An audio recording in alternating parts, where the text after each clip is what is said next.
आरंभी आवडी आदरे आले नाम, तेने सकळ सिद्ध जगी झाले पूर्ण काम. रामकृष्ण गोविंद गोपाळा, तू माय माऊली जीवीचा जिवाळा. बाप रखुमादेवी वरु श्री विठ्ठला, तुझी नामे सकळ संदेह फिटला. रामकृष्ण गोविंद गोपाळा, तुझी नामे सकळ संदेह फिटला. तू माय माऊली जीवीचा जिवाळा. तुझी नामे सकळ संदेह फिटला. बाप रखुमादेवी वरु श्री विठ्ठला. रामकृष्ण गोविंद गोपाळा, तू माय माऊली जीवीचा जिवाळा. विठ्ठला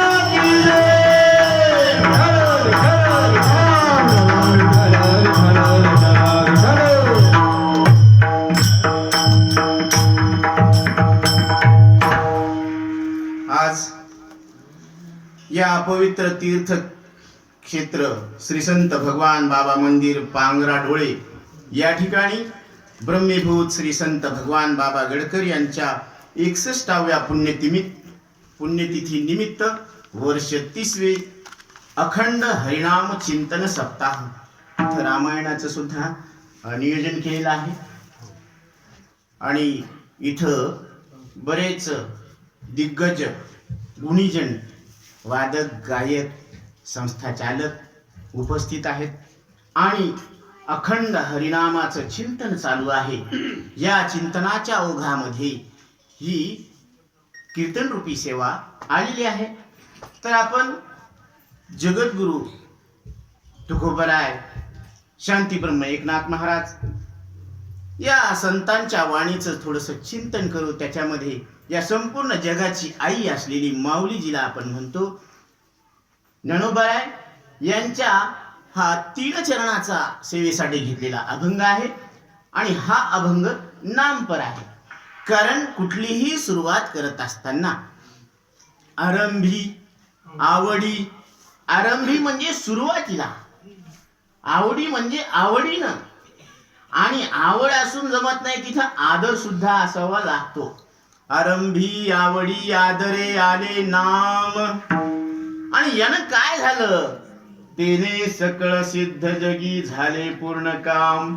अशा पद्धतीनं 3 चरणाचा असलेला चिंतनीय फार सुंदर असा अभंग आहे. त्या अभंगाचा आपण चिंतन करण्याचा प्रयत्न करू. विठ्ठल विठ्ठल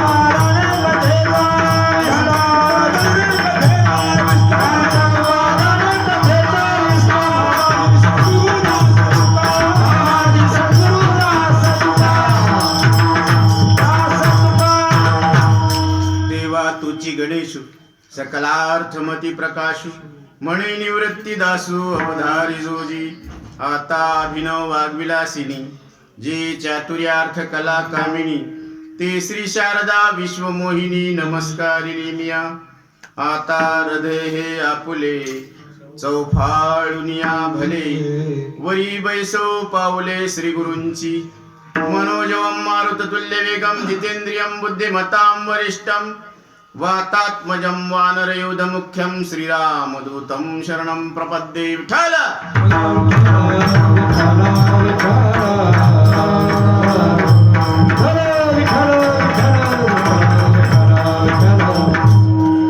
तर अभंगाला सुरुवात करण्यापूर्वी इथं वैकुंठवासी बाबासाहेब महाराज किर्लेकर आणि केशव महाराज उसवतकर या साधू संतांनी आपलं पूर्ण जीवन परमार्थामध्ये निछावर केलेलं आहे आणि त्यांनी या समाजाला या वारकरी संप्रदायाचे संस्कार घालवण्यासाठी आयुष्यभर प्रयत्न केलेला आहे.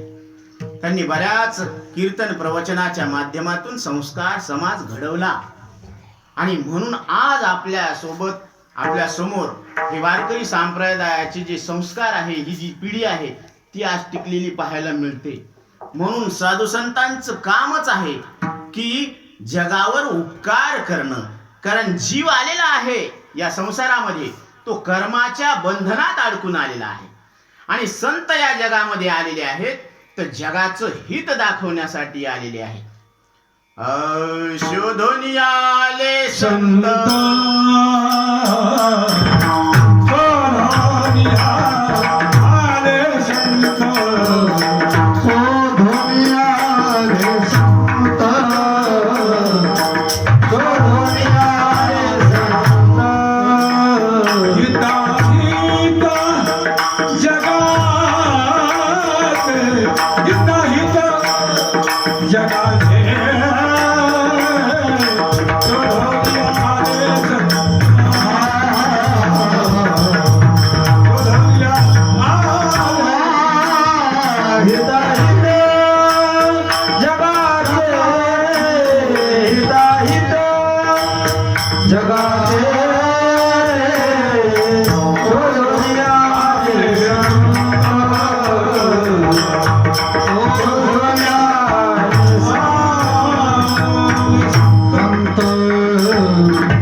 भगवान बाबा गडकर यांची 59वी जयंती पुण्यतिथी 61वी आणि वेदांत केसरी रंगनाथ महाराज परभणीकर यांची 59वी पुण्यतिथी. पहा कसा योगायोग आहे की या साधू संतांची पुण्यतिथी सुद्धा जवळजवळ सारख्यामध्ये तिथीमध्ये आलेली आहे.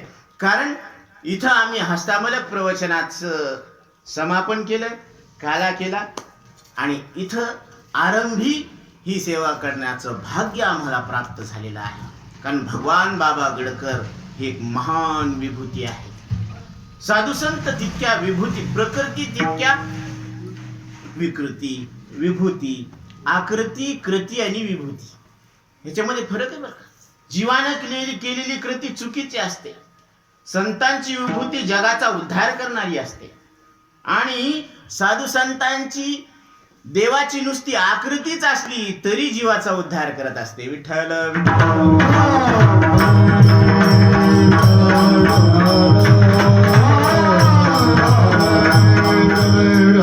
कारण नाथ महाराज एके ठिकाणी सांगतात सगुणी भजता निर्गुणी पावलो सगुणी भजता सगुणी भजता निर्गुणी पावलो सगुणी भजता निर्गुणी पावलो विकल्पा धरिता जीवा झरे विकल्पा धरिता जीवा झरे हो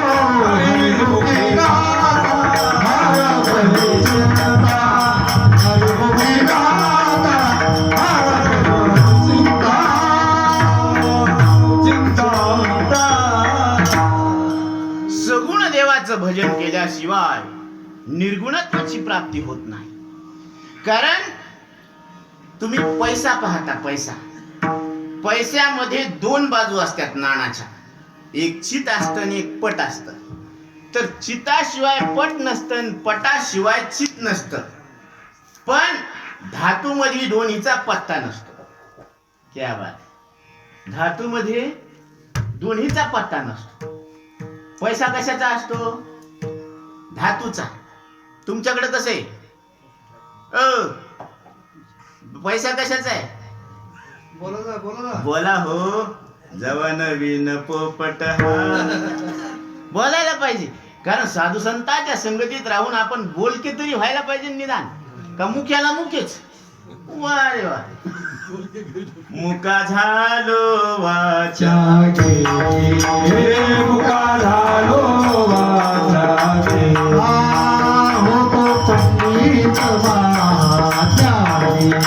होतो पंडित महात्माने दश ग्रंथ शास्त्र पुराणे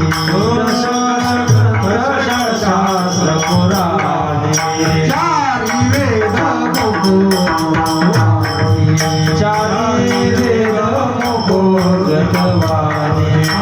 गर्भामध्ये झाली सर्वानी मुका झालो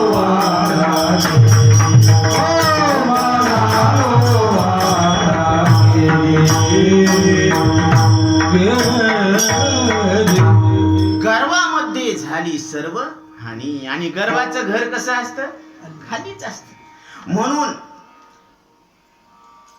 नाण्यामध्ये दोन बाजू आहेत, चित आणि पट. हे लय अवघड वाटायला का? सोपं आहे ना. चित पटाशिवाय नाही, पट चिताशिवाय नाही. पण धातूमध्ये दोन्हीचा पत्ताच नाही. बरोबर आहे. दुसरं उदाहरण पहा. सूर्य आहे. सूर्यामुळं दिवस आणि रात्र होतात. बरोबर आहे. आता सूर्याशिवाय पृथ्वीवर दिवसही नाही आणि सूर्याशिवाय पृथ्वीवर रात्रही नाही. बरोबर. आपल्या आवडती वस्तूची शपथ घेऊन सांगा बरं का. हा, टला टन हिंगण भेटत असं नको. पटलं तर हो म्हणायचं, बळजबरी हो म्हणायचं नाही. बरोबर आहे. हा, पण सूर्यामध्ये दिवस आणि रात्रीचा पत्ता नाही. क्या बात आहे. सूर्यामध्ये दिवस आणि रात्रीचा पत्ताच नाही. तस आपल्यामध्ये जन्म नाही आणि आपल्यामध्ये मृत्यू नाही. कारण आता विषय काय चालू होता की सगुणाशिवाय निर्गुण नाही, निर्गुणाशिवाय सगुण नाही आणि स्वरूपात दोन्हीचा पत्ता नाही. कारण एकाच देवाच्या दोन बाजू आहेत. तुझं सगुण मनोकी तुझं सगुण मनोकी तुझं सगुण मनोकी तुझं सगुण मनोकी सगुण निर्गुण गोविंद रे सगुण निर्गुण तू गोविंद रे अनुमाने ना अनुमाने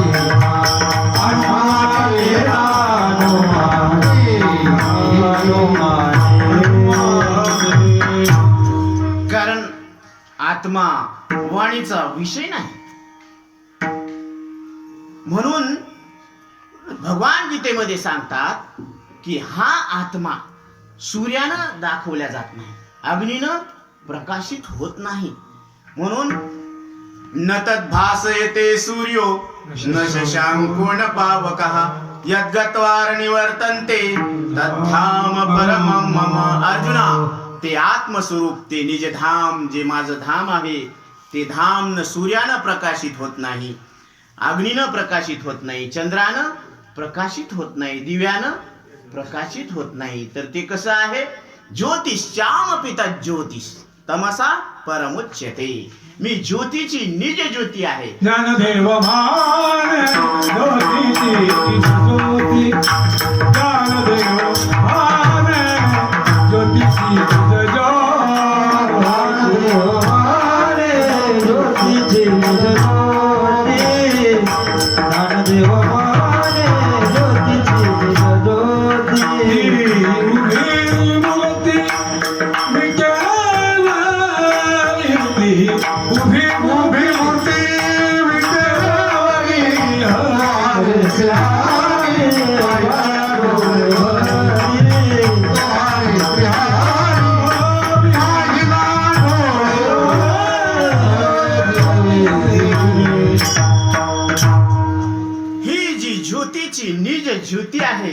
तिला आकार नाही, आकार नसल्यामुळं विकार नाही, आणि विकार नसल्यामुळं परिच्छिन्नता नाही. तो व्यापक आहे, निर्विकार आहे, निराकार आहे. तो मन वाणी भिन्नरूप असा आहे. असा असलेला परमात्मा, आणि तो तुम्हाला आम्हाला प्राप्त करून घ्यायचा, तर काहीतरी खूण लक्षात आणून द्यावा लागेल. म्हणून ज्ञानोबरायांनी त्याला शब्दानं वर्णन केलेलं आहे पहिल्या चरणामध्ये. आरंभिया वडी आदरे आरे राम. आरंभिया वडी आदरे आरे राम. आरंभिया वडी आदरे आरे राम.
आरंभिया वडी आदरे आले नाम, तेने सकळ सिद्ध जगी झाले पूर्ण काम. आरंभी म्हणजे जी वस्तू आकाराला नाही, विकाराला नाही, बरं तिला मोजमाप बी नाही, हा, आणि ती डोळ्याचा, मनाचा, वाणीचा विषयच नाही, पण ती वस्तू तुम्हाला आम्हाला लक्षात आणून देण्यासाठी त्याचं वर्णन ज्ञानोबरायांनी शब्दानं केलेलं आहे. कारण शब्द काय करत असतो? जगद्गुरु शंकराचार्य सांगतात, शब्द शक्तेराचिंत्यत्वात्, शब्दात एव अपरोक्ष भी. शब्द काय करत असतो? शब्द दूर असलेल्या वस्तूचं परोक्ष ज्ञान करून देतो आणि जवळ असलेल्या वस्तूचं प्रत्यक्ष ज्ञान करून देत असतो. आता माईक म्हणल्याबरोबर इथं आता आहे, इथं आहे, म्हणजे जवळ असलेल्या वस्तूचं माईक या शब्दानं काय केलं? आपल्याला प्रत्यक्ष ज्ञान करून दिलं. आणि अमेरिका म्हटल्याबरोबर आता आहे का? इथं आहे का? बरं नाही का? आहे, पण इथं जवळ नाही, म्हणजे प्रत्यक्ष नाही. ज्ञान झालं, पण कसं झालं? परोक्ष रूपानं ज्ञान झालं. दूर देशामध्ये आहे, कुठंतरी आहे. तसं आत्मा शब्दानं, हरी शब्दानं काय केलं? असलेल्याच देवाचं प्रत्यक्ष ज्ञान करून दिलं. हे शब्दाचा काय आहे? उपकार आहे.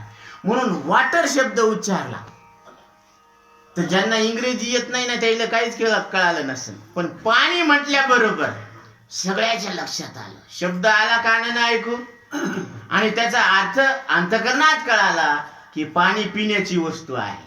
बरोबर? म्हणजे शब्दही कळाला आणि शब्दाचा अर्थही कळाला. बरोबर? म्हणजे शब्द काय करतो? जवळ असलेल्या वस्तूचं प्रत्यक्ष ज्ञान करून देतो. शब्दची आमोच्या जीवाचे जीवा, जीवाचे जीवा, शब्दची आमोच्या जीवाचे जीवन, शब्दची आमोच्या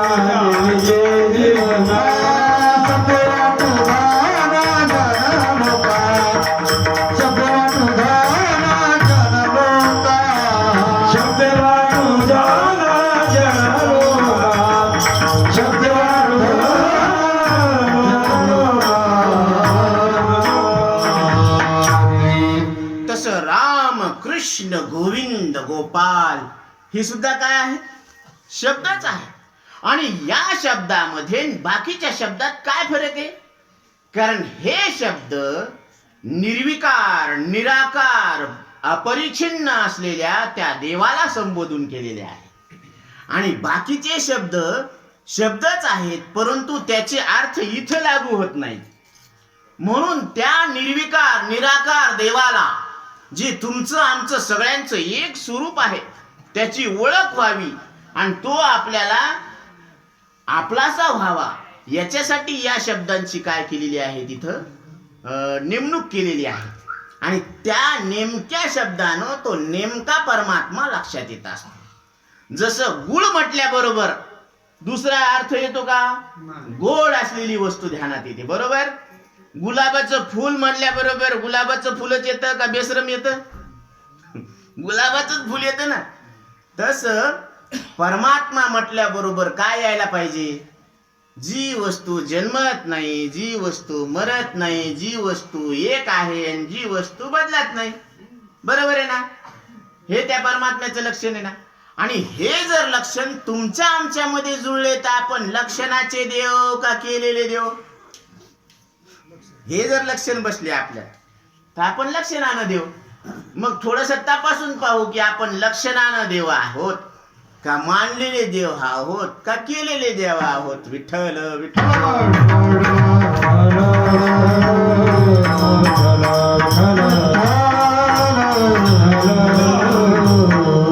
कारण या संपूर्ण जगामध्ये जर आपण पाहिलं तर काही केलेले देव आहेत.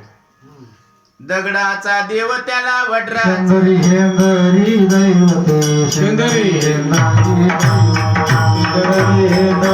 दैवते, शेंदरी हेंदरी दैवते, मूर्ती पूजी भूती पूजी भूती कोण पूजी भूती कोण पूजी भूती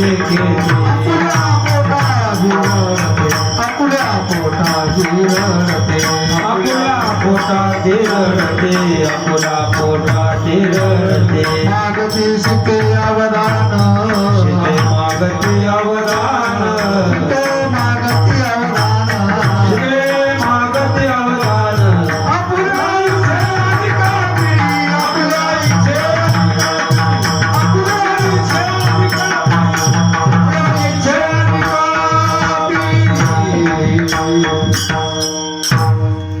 ह्याला भजे खायचे होते म्हणून त्याला भूत लागलं. कोणाला भजे खायचे होते? याला. आणि त्याला भूत लागलं. म्हणजे हे जे देव आहेत केलेले देव, दगडाचा देव केला त्याला ठुकू ठुकू, त्याचा बाप कोणी? वडे. लाकडाचा देव केला त्याचा बाप कोणी? सुतार. लोखंडाचा देव केला त्याचा बाप कोणी? हा. आणि सोन्या चांदीचा देव केला त्याचा चालेल. मग हे ह्याचे मायबाप इथेच येत. मग हे देव आहेत का? का मान्यता आहे? मान्यता आहे. मग मान्यता श्रेष्ठ आहे का अनुभव श्रेष्ठ आहे?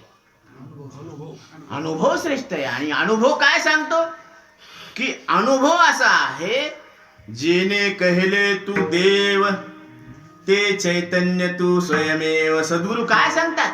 अरे तू ज्याला देव म्हणतो ना, ते देव तुझं स्वरूप आहे. जीव अवघे देवा, जीव अवघे देवा, जीव अवघे देवा, जीव अवघे देवा.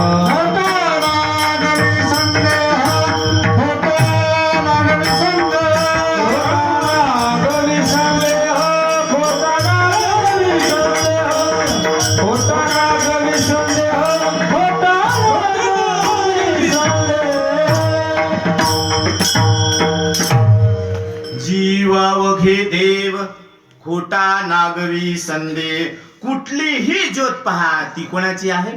अग्नि स्वरूप आहे. ती पंथीची आहे का तेलाची आहे का वातीची आहे? पंथी कोणाची आहे? बोला ना. मातीची. तेल करडीचं आहे, वात कापसाची आहे आणि ज्योत अग्नीची. का ती कुंभाराची?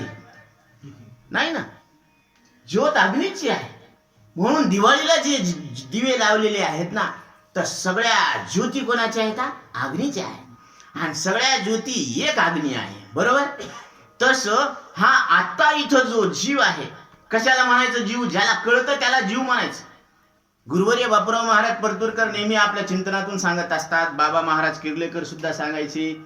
रघुनाथ महाराज गुरुजी वेदांत केसरी हे सुद्धा सांगायचे की ज्याला कळतं त्याला जीव म्हणा, बरोबर. आणि जे पोळतं त्याला अग्नी म्हणा. असंच आहे का? नाही तर खाजवा की काय जरासं डोकं हो. ज्याला कळतं त्याला जीव म्हणा, आणि ज्याला पोळतं, जे पोळतं त्याला काय म्हणावं? अग्नी म्हणावं. इतकं तर बरोबर आहे ना. इतकं जमलं ना. निशा पाणी न घेता अक्कल हुशारीनं शिक्का आणि सही. काय? ज्याला कळतं त्याला जीव म्हणावं, आणि जे पोळतं त्याला अग्नी म्हणावं, बरोबर आहे ना. तसं तुम्हाला कळतं हा तुमचा अनुभव आहे. आणि साधू संत सांगायला लागले की ज्याला कळतो तो देव आहे. जेने कहले तू देव तो चैतन्य तू स्वयमेव. म्हणजे तुम्ही देव आहात हा तुमचा अनुभव आहे. मग अनुभव खरा आहे का मान्यता खरी? अनुभव आहे की तुम्ही अनुभवानं देव आहे. आणि तुम्ही दुसऱ्या देवाला काय करायला लागले की देव म्हणून पाया पडलेच पाया. हे कोण? हे झाशीची राणी लक्ष्मीबाई पडले पाया. बरोबर आहे ना. हे कोण? गणपती बाप्पा पडले पाया. हो ना. 14 दिवस गणपती बाप्पा केलं, आणि मग त्याला काय केलं? विसर्जन करून टाकलं. कुठे गेले गणपती बाप्पा? ते गेले पाण्यात. वा रे वा. म्हणजे आधी तर नाचू आणला, आणि नाचू त्याचं काय केलं? विसर्जन केलं. मग आधी काय होतं? चिखल होता. आणि गणपतीच्या रूपाने तरी काय आहे? चिखल. आणि विसर्जन केल्यावर तरी काय होतं? आधी मध्ये अंती अवघी माती.